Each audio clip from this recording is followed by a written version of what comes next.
in the other room. First thing happens in the test is I grab a mic, and like I'll pick it out, and tell you to set it up. And as you're setting it up, I want you to tell me about the mic. What type is it? Because obviously that's important, as you know whether or not to put fan and power on, right? So you're going to know at least what type it is, if not pick up, and what it's good for, and so on. So I ask you to tell me everything you can about the mic. Unfortunately, I don't have like a book of spec sheets together yet. We used to have one. We used to have them in a binder, but somebody took them home and never brought them back. And I'm working on putting a little PDF collection. I have all the separate PDFs together. I just have to kind of get them into one document and out to everybody. And it just keeps falling down further and further on the priorities list as new things come. Someday it'll be ready. Unfortunately, not in time for your test.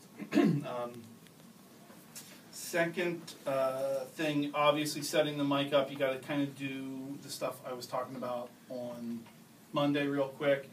Do the wraparound that for those of you who had Phil, he forbade you from doing. But do it with some sense, leave slack, so that the mic can be repositioned.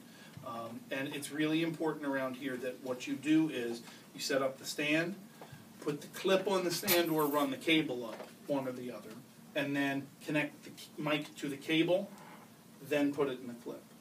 You should never put an unconnected mic into its clip around here. That's just for around here. Once it's plugged in, I think you all know this already, the junction box is outside on the other side of this wall. 1 through 24 corresponds to 1 through 24 on the board. So if you plug it into 12 there, it comes up here. All right. It's just it's a tie line through the wall. It's an extension cord through the wall. That's all it is. So then, the next thing you have to deal with is the board.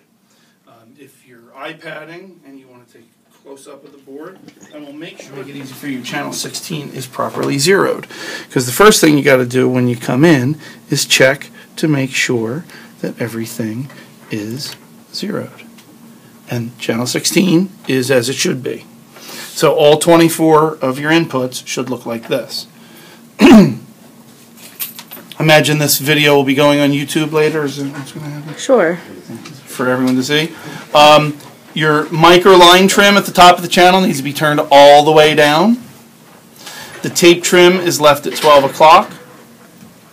The 4 switches, mic line switch, polarity reversal, bass roll-off, fader reverse, all need to be unpushed. That's your input section. Everybody clear on what those 4 buttons actually do?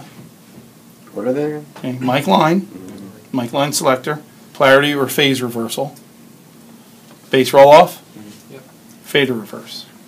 What's the point of the fader reverse? Okay. Fader reverse on this board, the way this board's configured, it's an inline board. Right, so inline board means your monitor function. Remember, a mixing board, go all the way back to your intro class. A mixing board has 3 basic systems: input, output, and monitor. A place to bring signals in and control how they're brought in and what you do to them.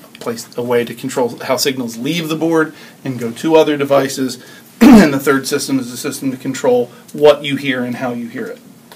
On older boards, like everybody here, I think, has had a field trip to Studio 4, right? Yeah.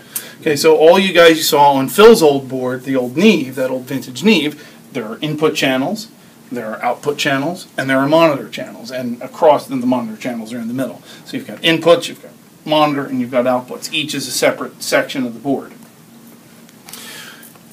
Newer boards, to conserve space, because it's pretty big, that old Neve is a pretty big board.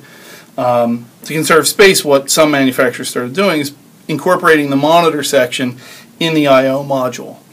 Well, not that these are modular, but you get the idea. In the I/O channel strip, the monitor section is sort of stuck in the middle of it. So essentially what you've got on this channel strip is 2 channels. Leave this aside, you've got a fully functioning channel if you take this part out.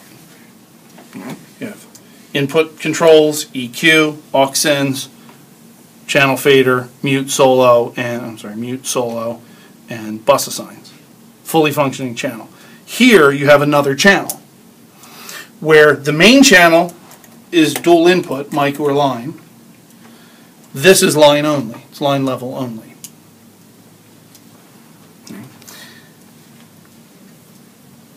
let's say maximally, this board is set up for work with, say, a 2-inch 24 track or a 24 input-output Pro Tools system. If you were going to max this system out, let's say we had a big band with a lot of drums, or a tight mic every drum. Let's say we had 24 mics set up in the other room. Theoretically, it could happen. It never has, but let's say we had 24 mics up in the other room. Each mic would come into a channel 1 through 24 and be sent through the channel direct out into an input on our Pro Tools rig 1 through 24. You already should know we don't monitor our mic channels. You don't want to just hear the output of the mic. You want to hear every component that the signal passes through, because each component colors it in some way. So the input electronics of the board color the signal, the output electronics of the board color the signal, the input electronics of Pro Tools colors the signal, as do the output electronics of Pro Tools. So what you want to monitor is the end of the line. You want to be monitoring your record device, whether it's a tape deck or Pro Tools. So you need 24 more line-level channels to deal with monitoring the output of Pro Tools in that case. Now usually what we end up doing, because we never have 24 mics out there, even with these guys, you'll have a maximum of 10 mics on the drums. And if he sets his kit up the way he set this one up the other day, he's only got 2 toms, so probably more like 7 to 9 mics max. And like 2 to 4 on the guitar. So that's not a lot. You probably monitor your returns down here on, on the regular channel faders. But in the instance where you're maxing out your inputs and you need 24 more monitor channels, that's what these are for. They're line level only, and they're designated using sort of the old language as tape returns. In other words, if we were dealing with a 2-inch 24 track deck, 24 mics, each goes to a track, and then the output of each track would be wired into the board here, track 1, track 2, track 3, track 4, and so forth. And what you have is level, panning, mute, and solo. Just like down here you have level, pan, mute, and solo. So it's basically 24 line level inputs that are designed specifically for monitoring the output of a record deck while you're working. Getting back to the reverse switch, what the reverse switch does is it flips those functions I just ran through, level, pan, mute, and solo, flips the functions of the monitor channel with the same functions in the fader section, so that your tape return or your Pro Tools playback would be coming in down here as opposed to up here. Mm-hmm. The reason being, like, you'd want to do that in a mix situation. So, for instance, if you're doing a breakout mix through an analog board and you need to ride a vocal, you don't want to have to ride a vocal by doing this. It's really hard. It's much easier to ride a vocal here. So you want the fader control rather than this, and that's really the only reason the reverse switch is there.